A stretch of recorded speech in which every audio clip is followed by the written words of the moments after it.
ட்ரெண்ட்வுட்ஸ் மக்களுக்கு வணக்கம். இன்னைக்கு நம்மளோட ஷோல யார பத்தி பேச போறோம் அப்படின்னா, நடிகை அமலா பால் ரீசென்ட்டா ஒரு இன்டர்வியூ குடுத்திருக்காங்க. அதுல தனுஷ பத்தின ஒரு சில இன்ட்ரஸ்டிங்கான விஷயங்கள்லாம் சொல்லியிருக்காங்க.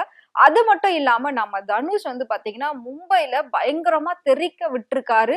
சோ அது என்ன அப்படின்றத ஃபுல் டீடைல் பார்க்கலாம். வாங்க ஷோக்குள்ள போலாம். சோ ரீசென்ட்டா வந்து அமலா பால் ஒரு இன்டர்வியூ குடுத்திருக்காங்க. அந்த இன்டர்வியூல வந்து அவங்க தனுஷ பத்தி நெறைய இன்ட்ரஸ்டிங்கான விஷயம்லாம் சொல்லியிருக்காங்க. சோ தனுஷ பத்தி நம்ம எல்லாருக்குமே தெரியும். அவரு வந்து எவ்ளோ பெரிய ஒரு நடிகர், எவ்ளோ பெரிய ஒரு பேக்ரவுண்ட்ல இருக்காரு. தன்னோட சொந்த முயற்சியால இன்னைக்கு எந்த லெவல்ல வந்து இருக்காரு அப்படின்றது நம்ம எல்லாருக்குமே கண்கூடா தெரியும். எவ்ளோ அளவுக்கு பெரிய லெவல்ல போனாலும், ஏதாவது எந்த அளவுக்கு உச்சக்கட்ட நடிகரா இருந்தாலும், எங்க போனாலும் அந்த பொறுமையும், நிதானமும், அமைதியும், அந்த அடக்கமும் அப்படின்றது அவரை விட்டு இன்னைக்கு வரைக்கும் போகவே இல்லை அப்படின்னு சொல்லலாம். அத கூட அவரோட பெரிய பிளஸ்ஸா இருக்கு. அவரு இன்னும் மேல மேல வளர்றதுக்கான ஒரு பிளஸ்ஸா கூட அந்த அடக்கம் வந்து அமைஞ்சிருக்கு அப்படின்னு சொல்லலாம். சோ அந்த அளவுக்கு ரொம்பவே தன்னடக்கமான ஒரு நடிகர் அப்படின்னா அது வந்து தனுஷ் தான். ஏன் அப்படின்னா அவர் வந்து ஃபாலோ பண்றது எல்லாமே அந்த சூப்பர் ஸ்டாரோட அந்த விஷயங்கள் எல்லாத்தையும் இவர் வந்து ஃபாலோ பண்ணுவாரு. அதனால இவர் வந்து எப்பவுமே ரொம்ப சிம்பிளிசிட்டியா இருப்பாரு அப்படின்னு சொல்லலாம். சோ இது எல்லாத்தையும் தாண்டி அமலா பால் அண்ட் தனுஷ் வந்து வேலையில்லா பட்டதாரி அப்படிங்கிற ஒரு படத்துல வந்து பண்ணியிருந்தாங்க. அந்த படம் வந்து பல யங்ஸ்டர்ஸ்க்கு ஒரு மோட்டிவேஷனா இருந்தது. நிறைய பேர் வந்து பாத்தீங்கன்னா படிச்சுட்டு டிகிரி வாங்கிட்டு வேலை இல்லாமலாம் கஷ்டப்பட்டுக்கிட்டு இருந்தாங்க. சோ அந்த மாதிரி ஆட்களுக்கு வேலையில்லா பட்டதாரி அப்படிங்கிற மாதிரி படம் வரும்போது லட்டு தின்ன ஆசையா அப்படின்ற அளவுக்கு செம்மையா என்ஜாய் பண்ணாங்க.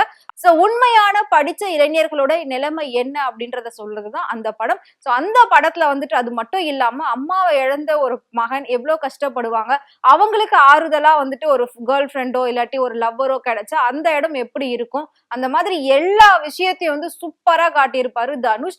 சோ அவரோட நடிப்பு அப்படின்றது ரொம்ப தனித்துவமானது. சோ ஒவ்வொரு படத்திலையும் ஒவ்வொரு விதமான நடிப்பை வெளிப்படுத்துறவர் தான் தனுஷ். அப்படி இருக்கிறப்போ இவங்க ஷூட்டிங் ஸ்பாட்ல எப்படி இருந்தாங்க அப்படின்றதான் அமலா பால் வந்து சொல்லியிருக்காங்க. சோ அதுல வந்து ஒவ்வொருத்தருக்குமே வந்து தனித்தனி கேரவன் இருக்கும். அதாவது லீட் ரோல் பண்ற எல்லாருக்குமே தனித்தனி கேரவன் இருக்கும். ஆனா நாங்க வந்து எப்பவுமே தனித்தனியா சாப்பிட மாட்டோம். தனுஷ்க்கு எப்பவுமே எல்லாரும் ஒன்னா இருக்கணும் அப்படின்றது ரொம்பவே பிடிக்கும். சோ அதனால அவரோட கேரவன்ல தான் போயிட்டு உட்காந்து நாங்க லஞ்சோ டின்னரோ சாப்பிடுவோம்.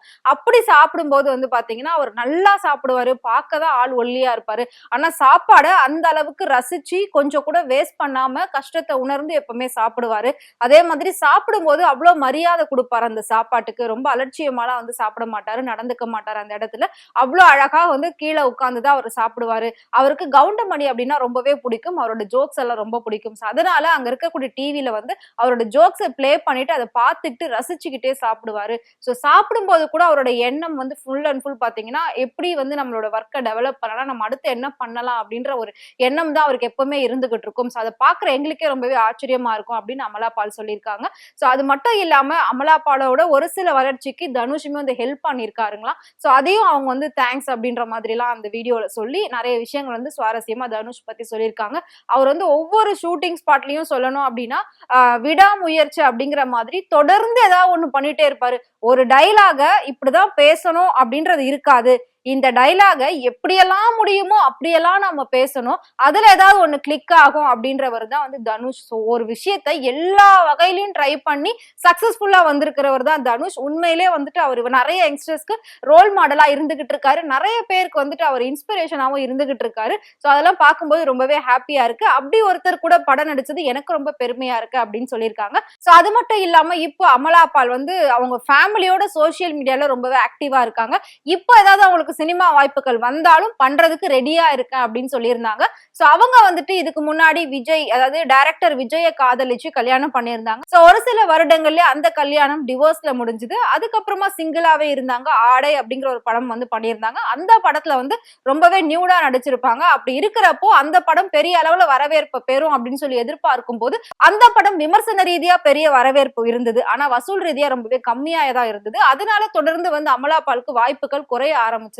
சோ அதுக்கப்புறம் ரொம்ப நாள் அமலா பால் வந்து சிங்கிளாவே இருந்துட்டு இருந்தாங்க. அவங்க கோவால கொஞ்ச நாள் வந்து ஸ்டே பண்ணியிருந்தாங்க. சோ அப்படி இருக்கும்போதுதான் ஜெகத் தேசாய் அப்படிங்கிற ஒருத்தரை மீட் பண்ணியிருந்தாங்க. மீட் பண்ண உடனே அவரை ரொம்ப பிடிச்சு போயிட்டு அவங்கள லவ் பண்ணி கல்யாணம் பண்ணியிருக்காங்க. ஆனா அவங்க லவ் பண்ணும் போதே வந்துட்டு பிரெக்னெண்டா ஆயிட்டாங்களாம். சோ அதனாலதான் உடனே கல்யாணம் வந்து சீக்கிரமா பண்ண வேண்டியது இருந்தது.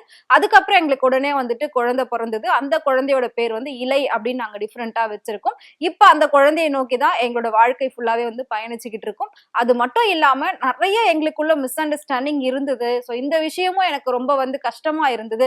இதுல இருந்து எப்படி வெளியில வர போறோம் அப்படின்னு நினைக்கும்போது எங்களோட குழந்தையினால இன்னைக்கு நாங்க எல்லா ஈகோவையும் விட்டுட்டு எங்களோட எல்லா மிஸ் அண்டர்ஸ்டாண்டிங்கையும் விட்டுட்டு 2 பேரும் சேர்ந்து அந்த குழந்தைக்காக வாழ்ந்துட்டு இருக்கோம். சோ இந்த லைஃப் எனக்கு ரொம்பவே ஹாப்பியா போயிட்டு இருக்கு அப்படின்னு சொல்லி அமலா பால் சொல்லியிருக்காங்க.